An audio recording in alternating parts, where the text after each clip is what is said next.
There's an interesting similarity between travel and the creative process. I'm a painter who strategizes. I plan my compositions. I'm thinking things through because I want to ensure my success. And the same thing goes when I was planning this trip. I'm looking at the maps. I'm thinking about where we're going to stop and what the weather's going to be like and where I'm going to get gas and a hotel room. And you can do all this planning. But both with travel and with making a painting, at some point, you step into the unknown. You don't know what you're going to encounter. You don't know how things are going to unfold, especially with plein air painting, right? When you're outside in the elements. You can do all this planning, but to put yourself in that frame of mind of being the navigator and allowing yourself to just say, I don't know what's around the next corner, but let's go find out. It was 2011 when I was invited to come to Santa Fe, and I'd never been to the Southwest. It was amazing. The colors in the landscape here and the art scene in Santa Fe just blew my mind. I mean, I went home and I started making paintings of the Southwest. One March, I wanted to paint historic Santa Fe. I was painting the oldest church, the oldest working church in the country, which is San Miguel Chapel. These are buildings that, date back to the early 1600s. And the owner of the oldest house museum and Indian shop came out and started talking to me. And he said, you should really apply for an artist in residence with the National Parks Arts Foundation. You love historic buildings and you love painting outside and documenting these places. And so I realized there were a couple artist in residencies available at national parks in New Mexico.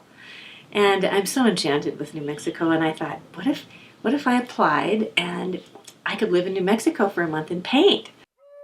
When I found out that I got the residency, I was a little hesitant. I mean, I was excited for sure.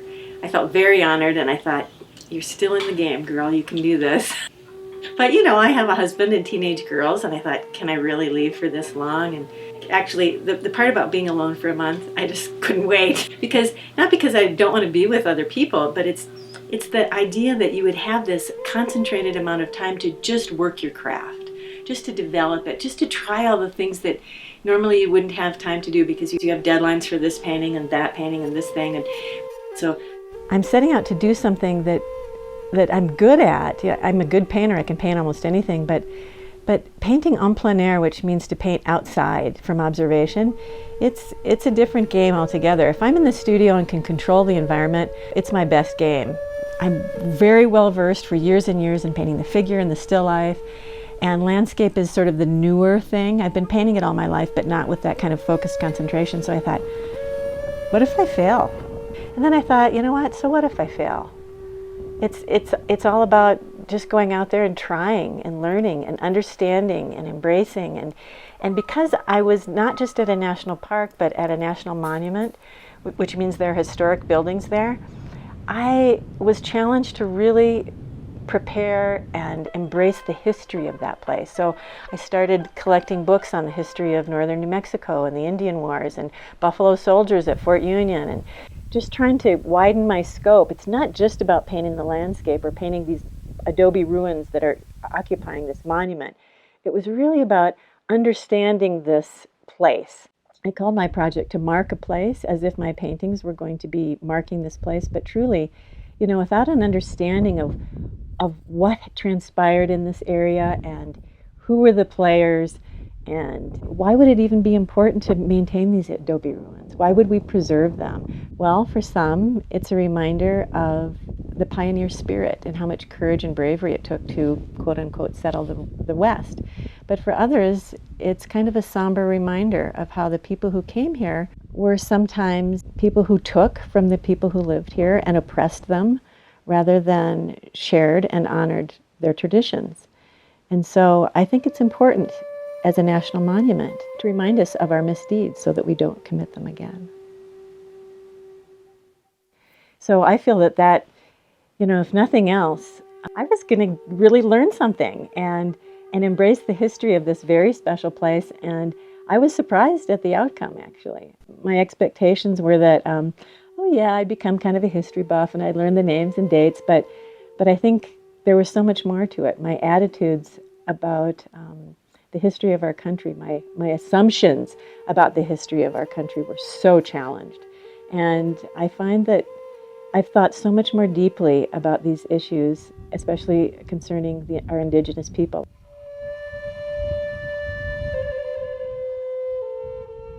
And I came out here north of the fort at dawn this morning to check out the Santa Fe Trail.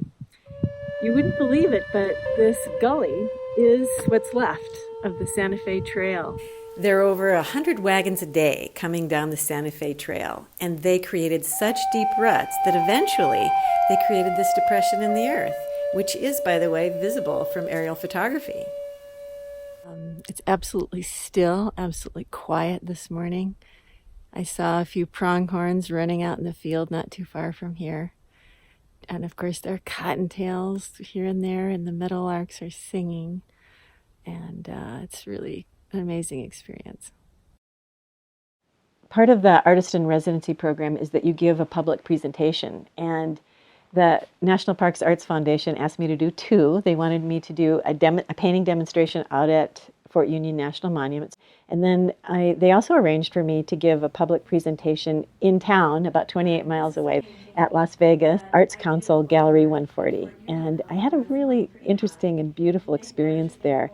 People were so interested in what I was talking about and my project, which is to mark a place.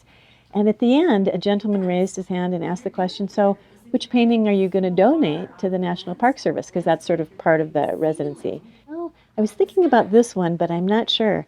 And the painting that I was sort of pointing to was the painting that I worked on 3 mornings in a row at dawn to show the depression in the earth created by the Santa Fe Trail.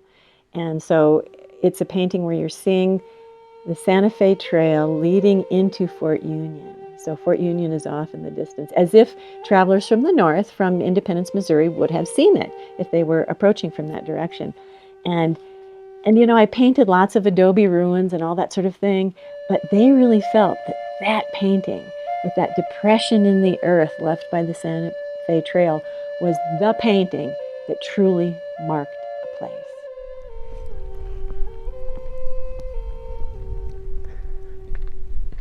I've been living here for a month, and it's just time to clear out, get everything together, and get it packed up into the back end of my pickup and head on down the road.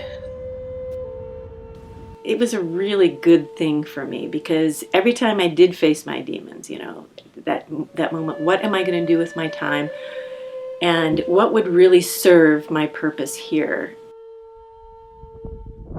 My life does have great purpose, and being an artist is a significant part of it.